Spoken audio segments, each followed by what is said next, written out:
pouvez nous parler un peu du film et de l'histoire, de ces personnages? L'histoire, très succinctement, c'est une femme qui, d'un jour à l'autre, sans crier gare, quitte son mari et ses 2 enfants pour des raisons a priori inexpliquées. L'événement surgit et le personnage du père, donc André, joué par Philippe, se retrouve avec ses 2 enfants, une adolescente de 16 ans et un petit garçon de 9 ans, dans cette grande maison dans laquelle il vivait, dans la campagne. Et chacun va vivre un peu à sa façon cette disparition. C'est vraiment la déclinaison d'une absence chez chacun.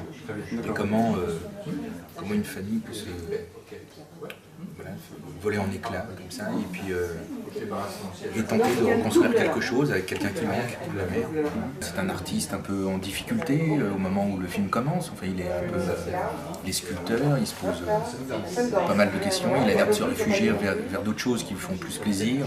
Et on le sent dans une attention aux autres un peu cyclotimique. Enfin, il est là, il est présent, mais comme le dira sa fille plus tard à une de ses copines de classe, enfin de sport plutôt, que c'est le genre de papa qui fait rigoler les copines, mais qui n'est pas forcément rigolo à la maison, quoi.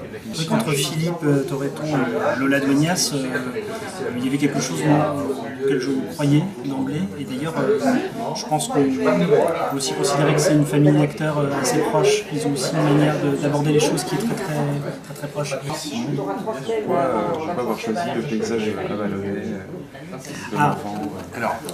Alors bon, gros dossier. Gros dossier. De toute façon, le kir,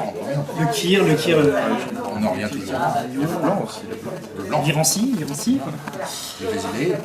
On avait parlé depuis longtemps d'un film lumineux, on voulait qu'il y ait une lumière assez douce qui vienne caresser tout le film.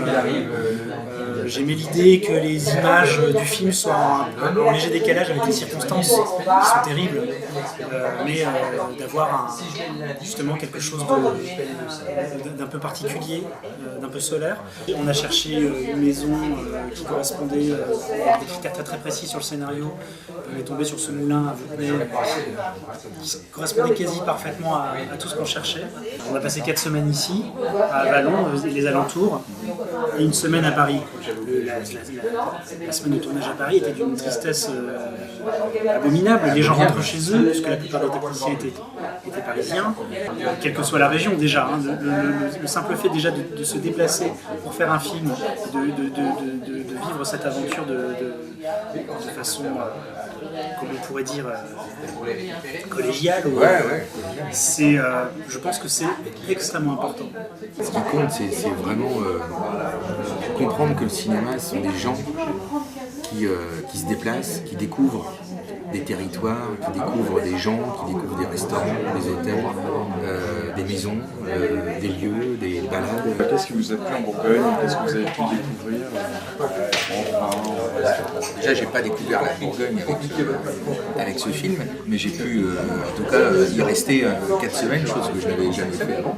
Je crois que j'ai battu mon record d'escargot personnel. C'était un bon. C'est la première fois que je me suis servi des escargots à la louche. D'habitude, c'est toujours dans des petites assiettes. Moi, j'ai pas fait ça.